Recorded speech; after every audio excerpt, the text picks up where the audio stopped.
sumber-sumber hukum Islam itu ada 3. Yang pertama ada Al-Quran, yang kedua ada hadis, dan yang ketiga ada ijtihad. Sebelum kita mengetahui apa itu macam-macam sumber hukum Islam, kita harus mengetahui dulu apa sih sebenarnya sumber hukum Islam itu. Hukum yaitu menetapkan sesuatu atau tidak menetapkannya. Jadi yang dimaksud dengan sumber hukum Islam yaitu segala sesuatu yang dijadikan dasar, acuan, atau pedoman sebagai syariat Islam.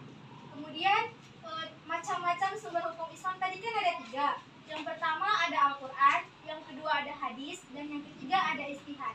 Apa sih Bu yang dimaksud dengan Al-Quran? Al-Quran merupakan kalam Allah yang diturunkan kepada Nabi Muhammad melalui malaikat Jibril berbahasa Arab. Kemudian yang kedua yaitu ada hadis. Hadis yaitu segala berita yang bersumber dari Nabi Muhammad, baik yang berupa ucapan, perbuatan, maupun takrir persetujuan Nabi, serta penjelasan sifat-sifat Nabi. Dan yang terakhir itu ada ijtihad. Ijtihad mengarahkan tenaga dan pikiran dengan sungguh-sungguh untuk menyelidiki dan mengeluarkan hukum-hukum yang terkandung dalam Al-Quran dan hadis dengan syarat-syarat tertentu. Mungkin hanya ini yang bisa Ibu jelaskan untuk materi kita yang pertama. Ibu sudahi dengan Assalamualaikum warahmatullahi wabarakatuh. Assalamualaikum warahmatullahi wabarakatuh. Waalaikumsalam warahmatullahi wabarakatuh. Baik, di sini kita akan melanjutkan materi kita yang kedua, yaitu mengenai kedudukan sumber-sumber hukum Islam.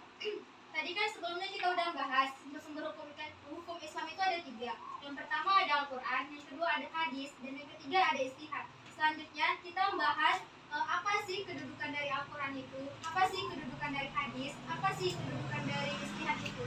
Yang pertama kita akan membahas dari kedudukan dari Al-Quran. Kedudukan Al-Quran yaitu kedudukan dan fungsi sumber Al-Quran yaitu sebagai petunjuk, alat atau pedoman bagi umat manusia dalam mencapai kebahagiaan hidup di dunia dan di akhirat. Kemudian yang kedua itu ada kedudukan dan fungsi hadis. Yang pertama mempertegas dan memperkuat hukum-hukum yang ada di dalam Al-Quran. Yang kedua yaitu menjelaskan, menafsirkan, dan merinci ayat-ayat Al-Quran. Dan yang ketiga yaitu ada kedudukan dan fungsi ijtihad.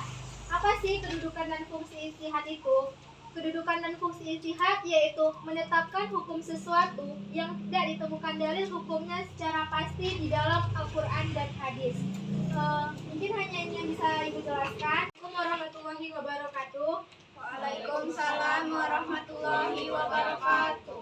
Baik, di sini kita akan melanjutkan materi kita yang berjudul yaitu mengenai zakat, haji, dan wakaf. Di sini pengertian dari zakat yaitu menurut bahasa artinya tumbuh dengan subur atau suci dari dosa.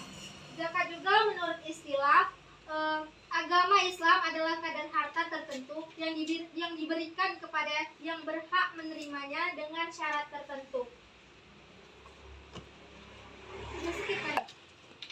Adapun pengertian dari haji yaitu haji menurut bahasa artinya kemauan untuk datang ke suatu tempat.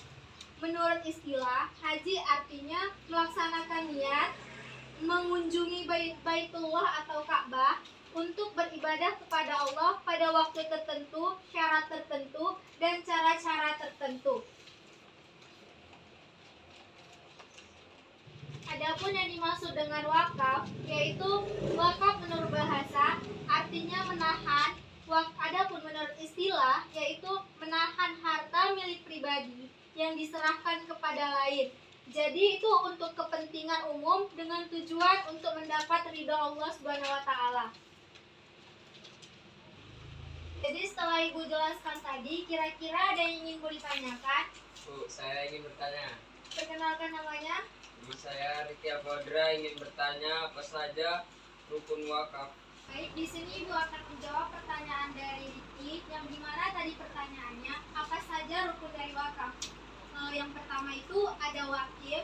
Wakif itu di mana orang yang berwakaf. Yang kedua ada maukul. Maukul itu harta yang diwakafkan. Yang ketiga ada maukuf alaih, yaitu pihak yang menerima wakaf atau nadir. Dan yang terakhir ada sikhat. Sikhat itu ikhtiar serah terima wakaf.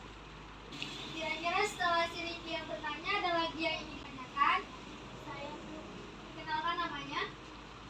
Nama saya Nurhayati. Saya ingin menanyakan apa saja larangan ketika haji. Di sini gua akan menjawab pertanyaan dari Nurhayati. Dan gimana tadi pertanyaannya, apa saja larangan saat haji? Larangan saat haji harus ditinggalkan bagi orang yang sedang ihram haji. Yang pertama, bagi laki-laki dilarang memakai pakaian yang berjahit dan kepala. Yang kedua, bagi perempuan dilarang menutup muka dan kedua telapak tangan. Adapun bagi laki-laki dan perempuan yang dilarang, yang pertama memakai harum-haruman dan serta minyak wangi. Yang kedua, mencukur rambut atau bulu badan. Yang ketiga, dilarang menikah atau menikahkan. Yang keempat, dilarang bersetubuh. Dan yang kelima, dilarang membunuh binatang darat yang liar dan halal dimakan. Mungkin di siang hari ini hanya ini materi kita. Ibu sudahi dengan Assalamualaikum warahmatullahi wabarakatuh. Waalaikumsalam warahmatullahi wabarakatuh. Selamat siang semuanya. Siang, Bu.